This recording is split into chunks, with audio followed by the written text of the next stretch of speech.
Hey, a lot of you guys are struggling at home at pulling down and getting quick from the top, okay? Rushing the downswing. So we're gonna teach you how to be a little more patient and get some transitional flow back into your golf swing.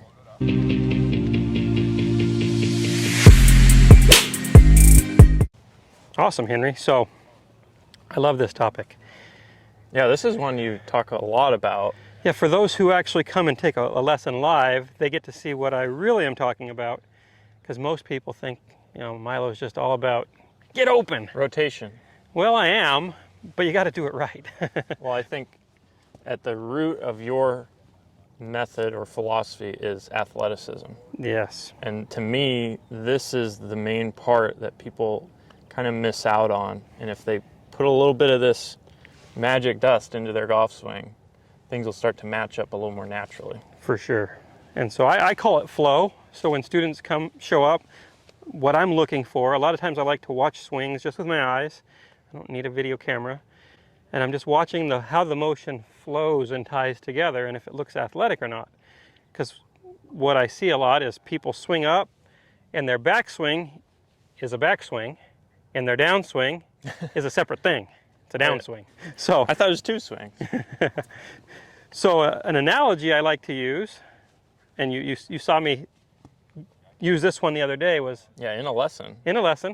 Was riding a swing. Because it's something that we all have done. At least most everybody I know when they were kids got on a swing and rode the swing. And I asked the question, so when you're riding the swing, when you get to the top, what does it feel like?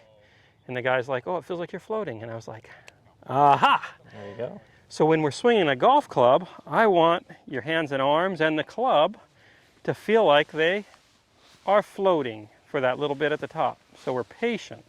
We're not yanking them down. We swing it up, we feel this little float, and then we come down, so we're pouring the energy on smoothly, not jerking it.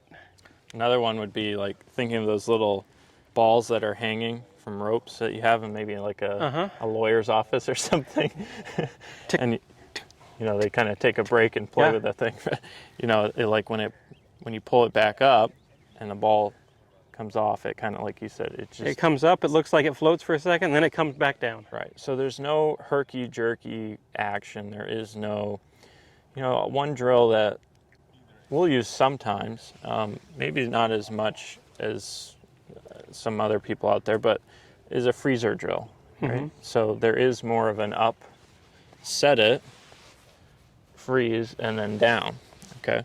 But quickly into that sort of rehearsal or drill, we add flow back into it. And if anything, I like to do pump drills, one where the pump isn't a pump, it's a little different, but where there is a little flow to it, kind of like I'm almost making multiple swings before I go and hit the ball. Yeah, and that's a great way to do it.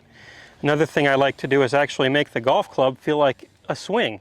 So I get it in my hands, it's loose, I get motion going from side to side, and I feel the club moving in a weightless way and just synchronized to my motion.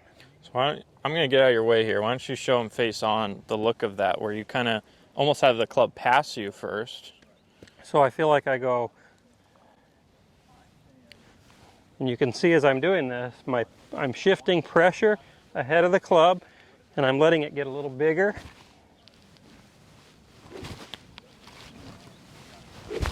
And if you start from the beginning again. If you do that little motion before, just make some little ones for me real quick. Little ones? So I could almost come up here and grab that because it's not moving fast right there. It's kind of slow. Right. So we want the speed to be later, more down through the ball, right? So many of you are trying to accelerate. To me, that's a word in golf I get kind of tired of hearing, but accelerate from the top, right? But there needs to be a little more flow to that motion. Man, you see it in the tour players. Yeah, They're great examples. Looks effortless, the ball jumps. Now, when you actually go through, they accelerate the golf club. But the way they do it, it's the sequence of the motion. It's all a chain. They're not, the outer part of wheel, let's just, if we use our body as a wheel, they don't put torque into the outer part of the wheel. The torque's coming from from their middle, and it's gradually working itself out into the hands and arms. All right, Milo. And then the club. So I have a little drill I want to do with you. Uh-oh. Yeah, uh-oh. Am I coordinated enough to do it on camera? I think so. Okay. I think you've probably done it before. So what I'm going to do is in line, let me talk about this real quick. In line with pulling down and getting fast with the hands and arms from the top. Another thing people think is that they get on this rotation thing that we talk about a lot, right? Mm-hmm. But when we talk about rotation, I think it's important that we separate rotation later on in the swing and the separation we're creating versus spinning from the top. You get a lot of people thinking that we try to get the chest open immediately, right? You can't do that and hit it well. But yeah, there's some key things that the pressure has to flow back to the front foot Right. before the rotation starts to happen. If I just turn back and I start to spin, I'm in deep doo-doo. I'm gonna hit pulls, slices, Yep. everything bad. Well, that's why, and again, some of these two things, this getting pulled left quickly and this go together. Yeah. So that little pause or delay at the top, the change in flow, and as we sequence, we're staying closed just for a little bit there, and I think that's important for you guys to understand. So how I'm going to get you to feel that is I'm going to have you take a swing to the top, nice and slow, and all I'm going to do is kind of put a little pressure on your left shoulder just to keep you a little turned for a second as you begin to flow into your unwind. Okay. Okay? You ready? Something you and Ed have done before. Yeah. It's nice and slow so I don't have to pick my hand out of the way. Okay? How'd you hit that one? I hit it good. So this is actually an exercise I've seen you do before too. And that also gets everything moving up from the ground. Yeah.